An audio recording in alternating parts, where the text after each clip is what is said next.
É hora da entrevista do dia com a Denise Campos de Toledo.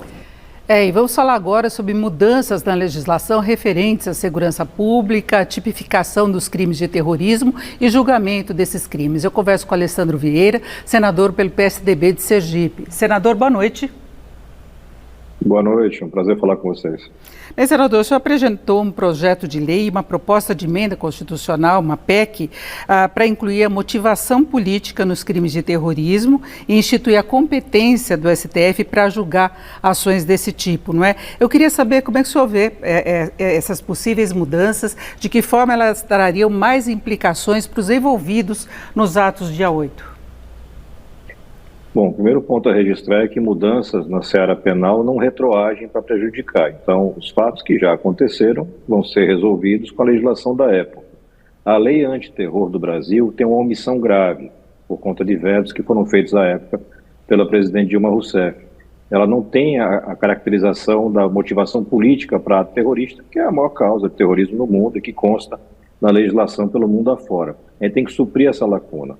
Hoje, o que a gente assiste muito e vem escutando, inclusive em despachos do ministro Alexandre de Moraes, é uma tentativa de fazer interpretação extensiva na seara penal, ou seja, dizer que esses atos, que são atos antidemocráticos, de golpe de Estado, de tentativa de tomada violenta do poder, isso tudo está na lei, também seriam atos de terrorismo, por uma interpretação extensiva. Não cabe interpretação extensiva em direito penal. Da mesma forma, a gente tem que definir a atribuição para julgamento. Porque essas figuras que praticaram esses crimes todos não são figuras que têm prerrogativa de foro. Então, quem é que julga isso tudo? O Brasil vive já há algum tempo, cerca de 2, 3 anos pelo menos, um estado de exceção, sob o ponto de vista processual, que vem sendo continuamente justificado por conta de atos antidemocráticos, risco à estabilidade democrática do país, mas é preciso que o Congresso deixe de ser omisso e comece a legislar para regular isso e garantir que a gente tenha um sistema processual que funcione.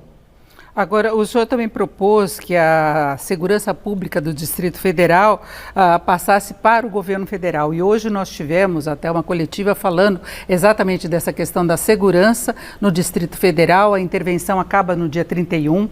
Há toda uma preocupação com relação à retomada dos trabalhos do Congresso e também do Judiciário já no dia 1º de fevereiro. Não é? Então, vai haver toda a divulgação de um plano estratégico nessa transição, porque há receio desses manifestantes atuarem novamente, mesmo com toda a ação da Justiça e da Polícia. Como é que o senhor acha que deveria se definir um plano hoje para evitar o que aconteceu no dia 8, que se percebeu aí uma falta de comando na situação, não é? Exatamente. Nós não tivemos falta de polícia, nós tivemos uma falta de comando, uma cadeia de comando que funcionasse adequadamente. A nossa proposta é de federalização da segurança pública do Distrito Federal. O DF é um ente subnacional sui generis, peculiar, ele não é igual a qualquer estado da federação.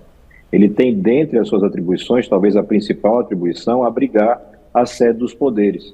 E isso tem que ser cuidado de uma forma muito mais atenta do que era no passado, por conta da radicalização, por conta do surgimento desse cenário de terrorismo doméstico.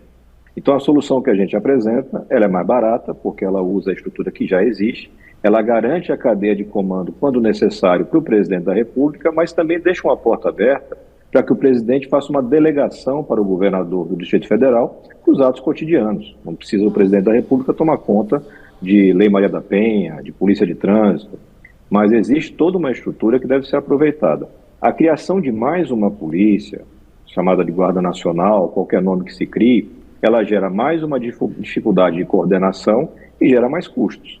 Isso tudo tem que ser pesado na balança e cada vez mais o governo tem que ouvir os especialistas, dialogar mais abertamente com a sociedade e com o Congresso para construir soluções. O que não pode se repetir é eu ter uma dificuldade de comando de tal sorte que eu tenha atos violentos com aquela gravidade que a gente teve no 8 de janeiro em Brasília.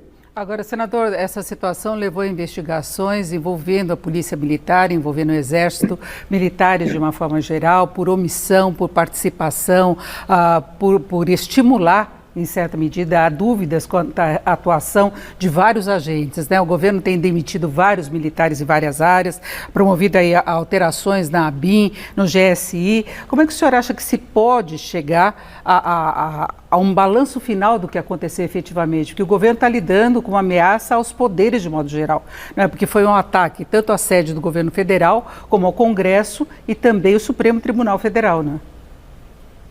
Nós vivemos uma tentativa de golpe de Estado no Brasil.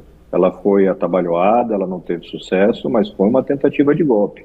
Foi uma tentativa de tomada violenta do poder por pessoas insatisfeitas com o resultado da eleição. Essas pessoas foram estruturadas, organizadas e foram motivadas. Cada fase dessa tem que ser responsabilizada, tem que ser identificada dentro de um processo com garantia de defesa, contraditório, mas tem que ser identificado. Nós não podemos mais tolerar, mesmo agentes políticos que têm imunidade parlamentar, que façam uso da imunidade para atacar a democracia, para defender a prática de crimes. E é muito importante que as pessoas entendam que pedir intervenção das Forças Armadas no processo democrático brasileiro é crime. Só esse pedido já é crime. E nós toleramos por tempo demais a prática de crime na porta dos quartéis. O resultado foi aquele que a gente viu. Então agora tem que ter um processo público muito transparente, por isso eu sou um defensor da Comissão Parlamentar de Inquérito, para que as pessoas possam entender essa realidade, a gravidade dos fatos, das penas, a necessidade de responsabilizar cada um que participou desse processo todo, mas principalmente aqueles que tentavam e por muito tempo tiveram benefício político com a radicalização. A radicalização prejudica a sociedade brasileira de uma forma terrível e ela tem que ser combatida com firmeza, mas sempre dentro da lei.